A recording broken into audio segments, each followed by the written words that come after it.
My name is Jonas Klein, and I accepted a night guard job at the old Waldemar Villa for a generous sum that made me ignore every warning. They said the place was unsettling and that the last guard had vanished 6 months ago without a trace.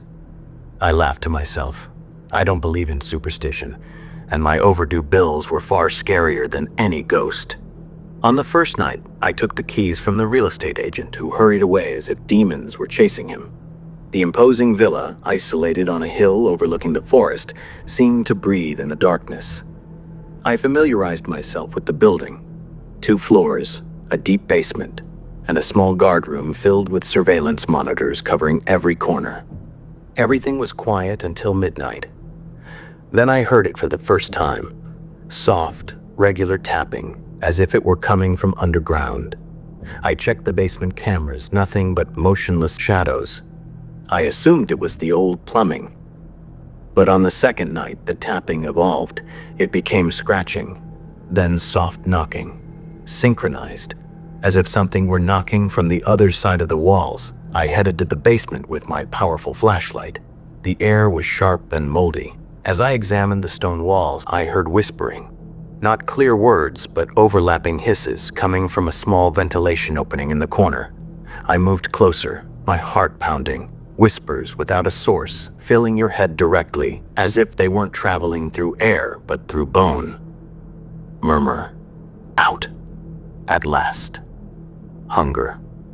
My hands trembled and I rushed upstairs. At the door, I looked back. In the dense darkness at the end of the corridor, I saw a tall, unnaturally thin shadow clinging to the ceiling, like an insect. Then it vanished in a blink. On the third night, I decided to record the sounds. I placed a digital recorder beside the vent. The knocking became a clear rhythm. Thud. Thud. Thud, thud. Like Morse code. Back in the guardroom, I played it back. Through the white noise, the sensitive mic picked up more than whispers. There was a low moan, the sound of fabric tearing, and a wet, slow, disgusting chewing sound. I felt nauseous. Suddenly, the recording stopped, and then I heard my own voice, clear as if recorded in the room itself, whispering, "Don't look at the mirror in the basement." I had never said that. I hadn't even been in the basement. I shouted and threw the device. On the basement monitor, something was moving. A dark mass, larger than a human, slowly crawling across the floor. It didn't walk. It flowed, leaving behind a sticky dark trail visible under infrared.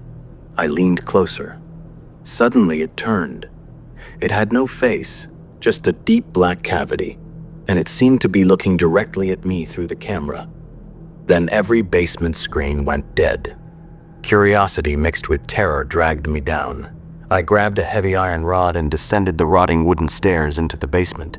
The air was thick with the smell of rotting meat and wet earth.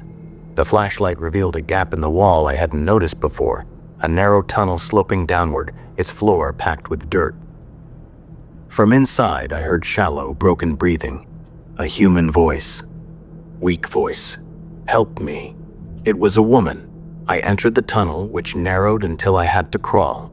The whispers surrounded me, now saying my name. Jonas. Stay with us. Jonas. The tunnel opened into a small natural cave. In the flickering light, I saw 2 decomposed corpses wearing guard uniforms. Between them, sitting on the ground, was a pale young woman in a dirty white nightgown. She slowly raised her head. Her eyes were completely black. No whites at all. Woman, with an unnaturally wide smile. Thank you for letting us out. The door was locked. Her mouth didn't move with the words. Behind her, the shadows on the cave walls began to move independently, separating from their sources. They gathered, forming a single mass that took on distorted human features. It advanced toward me as the whispers became one deafening collective voice inside my skull. All as one. They trapped us here, hungry, and now the door is open. The woman suddenly collapsed into dust. She had never been real. It was bait. I fled back through the tunnel, hearing rapid crawling behind me and claws scraping stone. I reached the heavy basement door and slammed it shut, throwing the bolt. From the other side came pounding, deep, powerful blows that shook the frame. Then, silence. I gasped for breath. Then I heard the soft tapping again. Above me, the sound moved across the first floor, heading toward the guard room. I ran upstairs. The monitors were back on, but they no longer showed the villa. Every screen displayed me from different angles right now, running down the corridor, with the tall, ceiling-clinging shadow behind me in every shot. I turned. The corridor was empty. Then my voice came through the building speakers, whispering the same words from the recording. Don't look at the mirror in the basement. But I wasn't in the basement. I was on the first floor, and at the end of the hall stood a tall, old mirror I had never noticed before. My reflection wasn't alone. Standing directly behind me, silent, was the thin shadow with the hollow black face. In the reflection, I was holding a large rusted key. The mirror wasn't reflecting the hallway behind me. It was reflecting what was in the basement. I collapsed to my knees, trying to understand the nightmare. Then the horrifying truth hit me. The starving shadows weren't trying to escape into the villa. They were trying to escape into me. And now, the door was open. When I looked at my real hands, there was no key. But in the mirror, my reflected hand lifted the key and turned it in an invisible lock. Something tore inside my mind, like a curtain falling. The voices beneath the ground stopped. Because they were no longer beneath the ground. I am now in the guard room. On the screens, I see a man running through the corridors screaming. He looks familiar.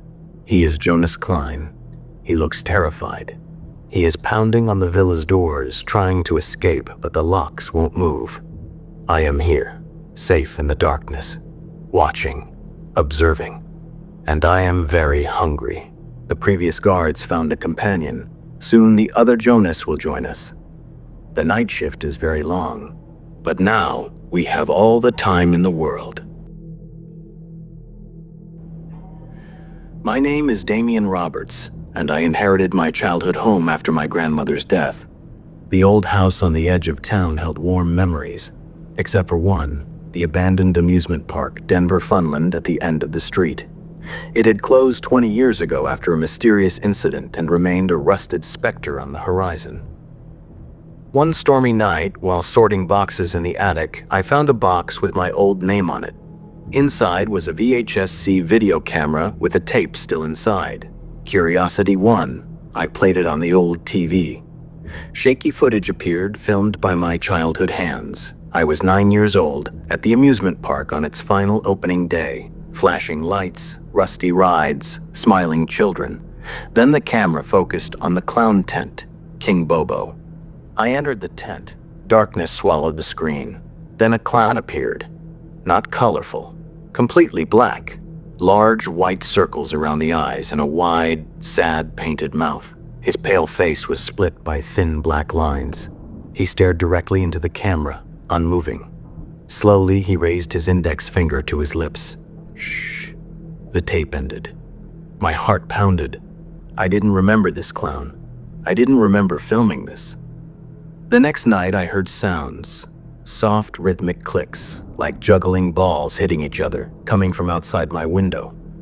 In the yard, under broken moonlight, a tall figure stood by the fence, a black clown suit. Its back was to me. I ducked. When I looked again, it was gone. Each night it came closer. First the yard, then the porch, then its eyes gleaming through the back door glass. Always silent, always turned away, yet I knew it was watching me. Town records revealed the truth.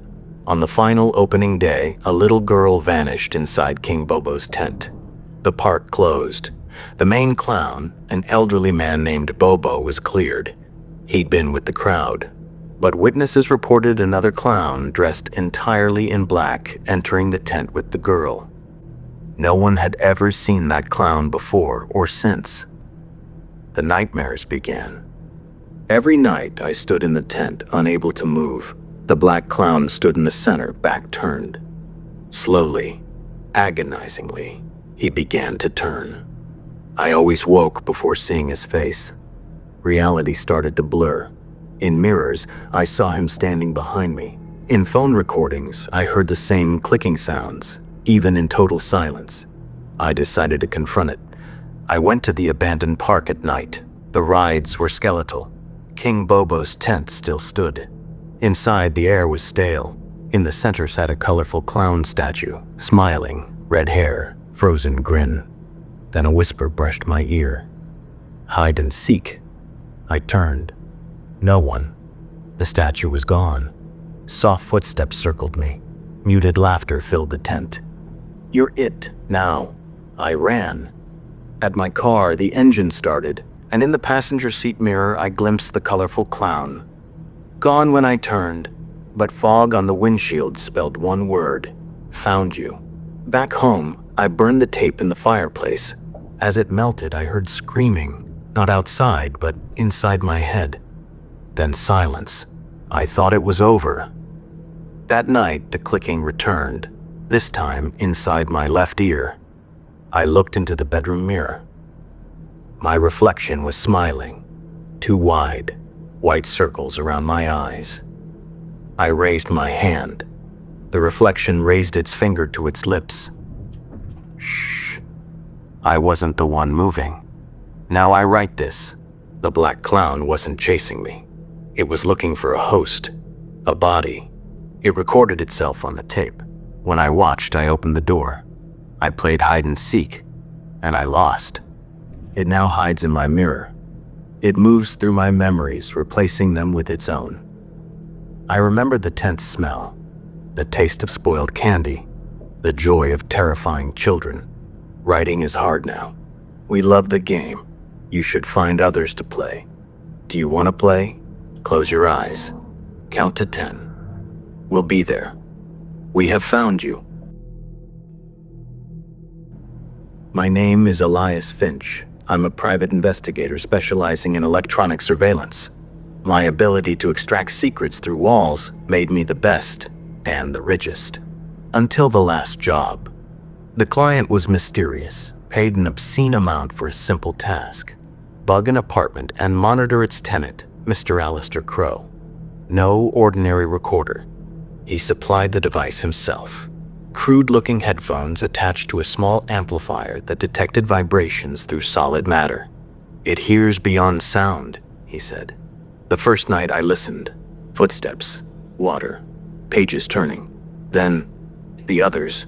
Low murmurs at first, then words, voices, man, woman, child, whispers, sinned, no forgiveness. In the wall. Then a unified scream inside my skull. He hears us. Finally, someone hears us.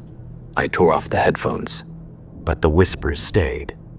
Even without the device, the wall spoke.